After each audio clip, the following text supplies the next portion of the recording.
Jepang krisis beras, Filipina krisis beras, Malaysia krisis beras.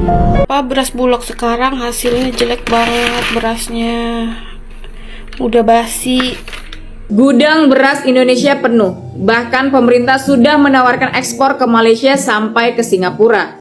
300.000 ton beras hasil impor dari uang rakyat membusuk. Bukan karena bencana tapi karena kelalaian Bulog. Beras itu jadi sarang kutu, rusak di gudang negara. Sarang kutu beras, sarang ulat. Beras ya saja banyak kutunya, takkan kita nak makan kutu? Beras yang orang Malaysia makan itu beras daripada Thailand, bukan beras daripada Indonesia. Kalau beras daripada Indonesia, buat apa beras berkutu? Malaysia tak nak impor beras daripada Indonesia pada tempat karena beras yang di Indonesia ini sudah expired, sudah banyak kutu.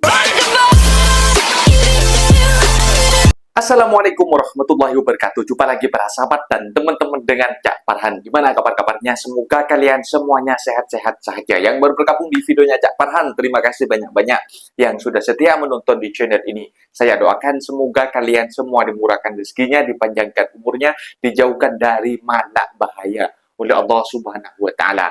Amin amin ya rabbal alamin. Oke, para sahabat dan teman-teman, di video kali ini Mas Farhan akan nge-reaction beberapa video yang sudah di-tag di TikTok Mas Farhan. Katanya Bapak Prabowo, petani di Indonesia sudah sejahtera, liburan sampai ke luar negeri, para sahabat. Tetapi ada suatu komplain juga, katanya ini kena karma Malaysia yang dulu banyak konten daripada Indonesia mengatakan Malaysia akan krisis beras, para sahabat. Bahkan banyak yang mengejek Malaysia mengemis minta beras ke Indonesia. Ini sudah berita lama. Tetapi karmanya, para sahabat, sekarang beras melimpah di Indonesia. Harga ke masyarakat dengan harga yang sangat fantastis, sangat mahal, dan tertimbun di gudang ataupun di kilang sampai banyak kutu, para sahabat, kutu beras. Ini macam mana masyarakat nak merasakan kesejahteraan yang disubsidi oleh kerajaan Indonesia, semacam beras yang di kerajaan Malaysia ini yang disubsidi, para sahabat, semacam apa ya, Indonesia ini harus mensubsidi kalau banyak melimpah macam itu kan, ataupun dibagi gratis macam itu. Tapi sudah membusuk dan juga meresahkan. Dan berapa penasaran seperti apa videonya? Kita tonton sama-sama. Apa benda boleh komen di bawah, asal jangan bergaduh. Kita tonton sama-sama. Let's go. Saya dapat laporan sekarang Prabowo sudah banyak petani fakta baru. yang libur ke luar negeri. Nggak apa-apa, libur boleh. Kini banyak petani liburan ke luar negeri. Kapan lagi petani libur ke luar negeri? Mikirin liburan, Jangan khawatir, beli pupuk pun susah katanya. Gerakan Koperasi Indonesia akan bangkit menjadi kekuatan ekonomi Indonesia. Kekuatan ekonomi yang tidak akan bawa uang lari dari Indonesia. Benar? Bener, Pak.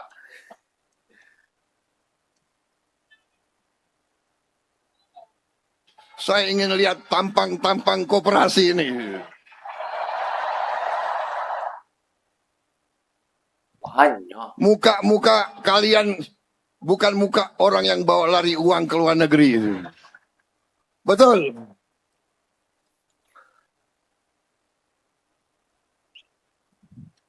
Tapi nggak ada masalah. Saya dapat laporan sekarang sudah banyak petani yang libur ke luar negeri. Nggak apa-apa, Petani. libur boleh. Kapan lagi petani libur ke luar negeri? Presiden mendapatkan laporan dari bawahannya, katanya banyak para petani yang pergi liburan ke luar negeri. Ini beneran, Pak, laporannya? Yang jadi pertanyaannya adalah siapa yang membuat laporan tersebut dan siapa yang membisikkan kepada Bapak bahwa banyak para petani yang liburan pergi ke luar negeri? Bukannya nggak boleh sih, Pak, bukan nggak boleh, akan tapi kayaknya mustahil gitu, Pak, para petani liburan ke luar negeri. Ini beneran datanya asli atau memang ini data fiktif ya yang dibuat oleh bawahan Bapak yang hanya untuk menyenangkan hati Bapak? Harusnya ketika ada laporan dari bawahan, Bapak harus cross check dulu. Bener nggak nih? Betul. Para petani banyak yang liburan ke luar negeri. Atau mereka hanya untuk menyenangkan hati Bapak doang? Jangan sampai Bapak ini dibohongin oleh bawahan Bapak. Makanya para petani boro-boro mikirin liburan ke luar negeri, Pak. Panennya laku, habis saja mereka sudah bersyukur. Salam akal sehat. Yang mengatakan beras terlalu mahal, suruh ikut kau tanam beras. Kalau petani beras nggak boleh dapat penghasilan yang tinggi, ya suruh mereka tanam padi sendiri. Hari ini saya bahagia. Saya bangga jadi Presiden Republik Indonesia. Saya bangga dengan petani-petani Indonesia. Terima kasih petani nelayan Indonesia. Kau adalah pahlawan yang sebenarnya. Kau menghasilkan pangan untuk kita semua. Yang mengatakan beras terlalu mahal, suruh ikut kau tanam beras. Kalau petani beras nggak boleh dapat penghasilan yang tinggi, ya suruh mereka tanam padi sendiri. TNI akan siapkan lahan untuk mereka. Menteri Pertanian siapkan lahan untuk mereka. Suruh tanam sendiri. Wena aja. Gudang beras Indonesia penuh. Bahkan pemerintah sudah menawarkan ekspor ke Malaysia sampai ke Singapura. Tapi anehnya harga beras di pasar masih mahal. Sebenarnya siapa yang diuntungkan? Mengutip detik.com, Badan Pangan Nasional atau Bapanas menjelaskan penyebabnya. Menurut Deputi Bidang Ketersediaan dan Stabilisasi Pangan Bapanas, I Gusti Ketut Astawa, harga beras sulit turun karena harga gabah kering panen atau GKP di tingkat petani sedang tinggi. Saat ini harga gabah berada di kisaran Rp7.000 hingga Rp7.500 per kilogram. Padahal perhitungan harga eceran tertinggi atau HET dibuat dengan asumsi harga gabah Rp6.500 per kilogram. Artinya kalau gabah sudah mahal sejak dari petani, hampir mustahil beras di pasar bisa dijual murah. Menurut Ketut, kondisi ini justru menjadi kabar baik bagi petani karena mereka mendapat harga yang lebih layak. Ini dianggap penting agar petani tetap semangat berproduksi dan Indonesia bisa mengejar target swasembada pangan. Di sisi lain, pemerintah akan menyalurkan bantuan pangan kepada 33,24 juta keluarga penerima manfaat. Ditambah program SPHP dan gerakan pangan murah, dengan harapan harga beras mulai terkendali pada Agustus nanti. Namun, Kepala Badan Pusat Statistik Amalia Adininggar Widyasanti mengingatkan bahwa harga beras nasional saat ini masih sangat tinggi, mencapai Rp15.499 per kilogram. Menurut BPS, harga beras naik di 128 kabupaten dan kota serta 29 provinsi. Kalau menurut kalian, lebih penting mana? Petani mendapat harga gabah yang tinggi atau masyarakat membeli beras dengan harga yang lebih murah? Apakah pemerintah sudah menemukan titik tengahnya? Tulis pendapat kalian di kolom komentar. Faktanya teman-teman, kalau lihat berita kemarin ada negara Malaysia, rakyatnya itu kelaparan, panen beras gagal. Jepang krisis beras. Filipina krisis beras. Malaysia krisis beras. Malaysia krisis beras katanya. Tapi berasnya sekarang sudah banyak kutunya. Kena karma kutu beras serbu pemukiman. 300.000 ton beras hasil impor dari uang rakyat membusuk. Bukan karena bencana tapi karena kelalaian Bulog. Beras itu jadi sarang kutu, rusak di gudang negara. Dan yang lebih parah, publik nggak tahu. Bulog bilang bisa difumigasi, tapi siapa yang jamin beras berkutu layak dimakan? Bayangkan kalau itu yang dibagikan dalam bantuan sosial. Rakyat miskin dikasih beras busuk. Ini gila. DPR cuma bisa teriak, tapi data tetap ditutup. Padahal nilai impornya lebih dari 20 triliun rupiah. Uang pajak kita, tapi yang untung siapa, yang dirugikan kita semua. Ini bukan cuma soal beras, ini soal harga diri dan hak rakyat atas pangan yang layak. Kalau kalian marah terus membagikan video ini, itu tandanya kalian masih waras. Beras Bulog sekarang hasilnya jelek banget berasnya. Udah basi, udah bau, lembek. Ini aku beli di Kuburaya, berasnya kayak beras oplosan. Dimasak udah basi. Sudah basi. Tengok. Dari mana sih datangnya kutu kayak gini? Kenapa suka tiba-tiba ada padahal ditaruh di ruangan yang tertutup? Jawabannya adalah karena kutu ini itu naruh telurnya di dalam beras kayak gini, jadi tersembunyi. Jadi pada saat di gudang mungkin saja kelihatannya kayak beras biasa, padahal itu ada telurnya, sehingga pas ditaruh di ruangan tertutup, dia bisa menetas dan timbul kutu kayak gini. Pertanyaannya, apakah bahaya kalau ada kutu itu kemakan? Jawabannya, walaupun beberapa kutu itu membawa kuman penyakit seperti typhus, tapi kutu ini itu nggak membawa penyakit, jadi aman, seperti protein tambahan aja di dalam makanan. Menteri Luhut menyebut bahwa menangkap korupsi itu adalah kampungan dan merusak iklim investasi.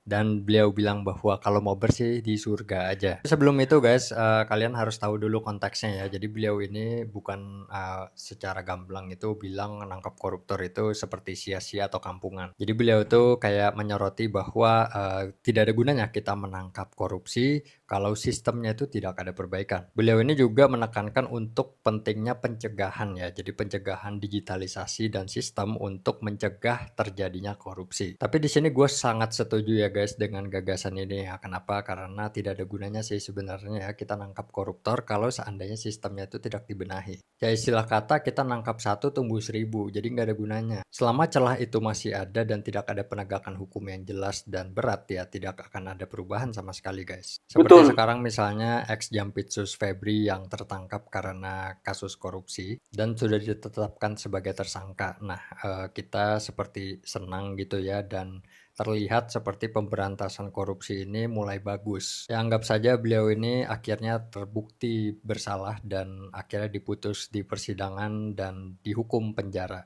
Lalu ya kita katakanlah dihukum berapa sih? 5 tahun, 10 tahun ya gue nggak tahu ya. Nah lalu akhirnya si Jampitsus ini ada yang baru. Ya kalian emangnya yakin Jampitsus yang baru itu tidak korupsi? Tapi bukan berarti penangkapan koruptor ini tidak diperlukan ya. Ini sangat diperlukan juga dan kalau kita lihat memang sepertinya ya institusi kita masih belum mampu untuk menciptakan sistem anti korupsi yang baik. Karena kalau kita lihat beberapa bulan belakangan itu berita yang muncul itu hanya berita korupsi saja. Dan lucunya lagi tidak ada pembenahan di sistemnya ya, hanya menangkap saja sudah diberitakan lalu selesai. Jadi itu sih guys. Betul, jadi di sistemnya tidak diperbarui, tidak di-upgrade. Sistemnya dulu yang dibenahi. Ya itu aja lah pendapat gue. Kalau kalian gimana guys? Kutu beras menimpa warga desa Tunggak Jati, Karawang. Sejumlah warga mengeluhkan Warga resah kutu beras sekarang bahkan kutu beras ke masuk permukiman dalam warga. telinga hingga korban harus berobat ke rumah sakit. Warga mengeluhkan serangan kutu dari gudang Bulog ke pengelola gudang. Sedang kita jalan gitu ya ke depan, kutunya itu banyak banget. Terus anak saya juga ya dampaknya anak saya tuh matanya pada bengkak gitu ya. Saya laporan ya, tapi tidak ada tanggapan gitu kan. Banyak kutu beras itu. Banyaknya kutu kan? Itu kutu gitu. Itu kutu beras kan? Kan orang Indonesia selalu bilang di dalam TikTok kan, Malaysia meminta beras daripada Indonesia ataupun membeli beras daripada Indonesia. Alah, beras ya saja banyak kutunya, takkan kita nak makan kutu?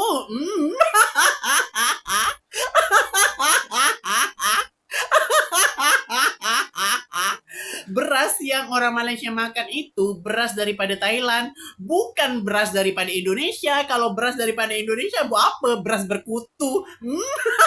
Nah, itu dia para sahabat dan teman-teman. Video yang sudah kita simak, bahwasannya dekat Indonesia pernah sempat viral di media sosial dari saking swasembada pangan, ini sudah lebih 5.000 tan katanya dekat gudang Bulog ini para sahabat.